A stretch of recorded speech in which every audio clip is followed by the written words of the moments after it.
Oke, kita sebut saja Siska. Siska ini bener-bener luar biasa karena apa? Dia mau menceritakan lagi kisahnya yang sudah pernah dulu dia ceritakan. Mungkin ada kisah-kisah yang belum diceritakan di video kemarin gitu ya.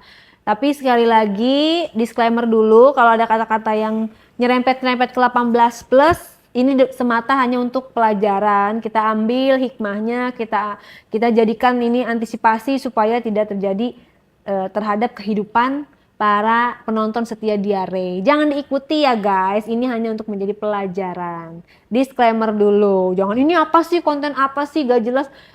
Tergantung persepsi kamu, pikiran kamu. Kalau pikiran kamu itu positif, pasti akan mengambilnya juga positif. Gitu. Sebelumnya aku mau nanya dulu.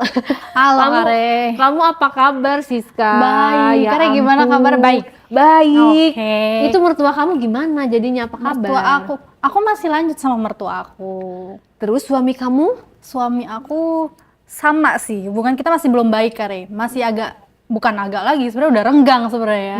Jadi kan terakhir kamu cerita dia tahu kan akhirnya? Dia tahu. Karena renggang kan makanya aku sama papi kan, mutusin buat sama papi aku, papi mertua aku.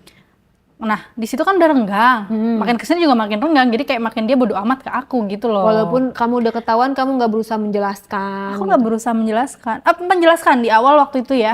Aku menjelaskan ke dia bahwa aku kayak gini tuh karena sikap dia, nggak beri nafkah batin, nafkah secara materi juga kurang ya kan. Ada perbaikan dari suami? Di ekonomi. Sedikit ya, naiknya sedikit. Tapi dari segi ranjang tidak ada? Malah makin nggak bikin aku puas di ranjang gitu. Jadi makanya aku lebih pro ke papi gitu. Makanya. Ya kan ini jadi masih sama si papihnya itu. Kalau kalian penonton setia Diare pasti tahu. Mudah-mudahan di podcast kali ini kita bisa bantu dia untuk stop, untuk sadar gitu. Tapi kita nggak tahu nih ceritanya apa lagi di sini. Kita dengerin dulu ya guys, jangan menjudge yang yang buruk-buruk, yang kasar-kasar, karena setiap orang punya cerita yang berbeda gitu ya. Disclaimer dulu, nggak ada manusia yang sempurna. Kita dengarkan kisahnya bukan untuk ditiru, untuk dijadikan pelajaran. Jadi sama papi kamu itu kan kemarin ketahuan, terus akhirnya suami bisa nerima. Itu gimana ceritanya? Iya, akhirnya kan aku memutuskan, sebenarnya awalnya itu dia nggak nerima, karena aku jelasin kenapa aku sama papi kamu, karena aku memang tidak ada kepuasan batin yang dikasih oleh kamu, aku bilang gitu kan. Dan butuh kasih sayang, perhatian. Iya, aku nggak dapat itu, walaupun secara materi dapat, tapi menurut aku materi kurang, batin kurang, sampai akhirnya aku lampiasin ke papi dong.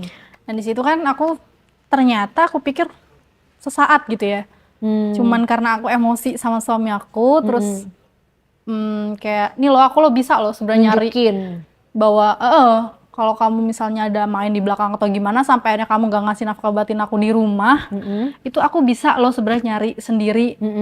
Akhirnya sama papi kamu sendiri pun aku juga bisa buktiin itu kan. Terus sama papi itu cuman pengen ngebuktiin ke dia bahwa aku juga bisa loh dinafkahin orang lain, jangan salah loh. Iya, orang lainnya itu papi kamu sendiri lagi. Mertua aku sendiri ya kan. Kaget dong dia, maksudnya. Tapi di situ dia nggak marah, kayak ya udah sok aja gitu. Berarti dia nggak sayang sama kamu dong? Aku nggak tahu nih, dia itu belakangan ini jadi kayak di rumah itu pendiam ya kan. Shock lah mungkin. Apa shock? Aku juga mikir apa shock karena kejadian ini atau memang dia udah nggak sayang aku, jadi bertanya-tanya terus gitu. Tapi bodoh aku kayak udah kesel banget gitu loh. Jadi ya udah aku sama papi aku aja. Jadi sampai sekarang tuh masih berlanjut gitu loh Kare. Masih berlanjut. Jadi masih satu rumah kalian? Masih satu rumah. Dan yang lebih pasti Kare kaget nih aku mau cerita. Dia itu jadi ngizinin aku buat sama papi itu, jadi dia juga ikutan jadi gitu. Masa sih? Iya. Gimana ceritanya? Kok bisa dia nerima semudah itu? Kayaknya dia ada cemburu dikit, sedikit tapi. Emang awalnya gimana? Nah, awalnya tuh kayak ya udah, kalau kata dia kalau emang kamu nggak puas sama nafkah batin yang aku kasih di ranjang, kamu boleh cari, oh ya udah aku cari yang lain gitu, aku tantang balik. Tapi akhirnya sama mertua dia sendiri, awalnya diem-diem, jadi akhirnya kegap dia, kebongkar lah di situ, jreng. Akhirnya dia kayak yang, oh ternyata sama papi gue sendiri gitu, ada kaget juga. Itu gimana bisa gitu? Nah iya, di situ papiku karena udah yang awal aku ceritain udah tahu ya, di situ mungkin si papi tuh lagi pengen kayaknya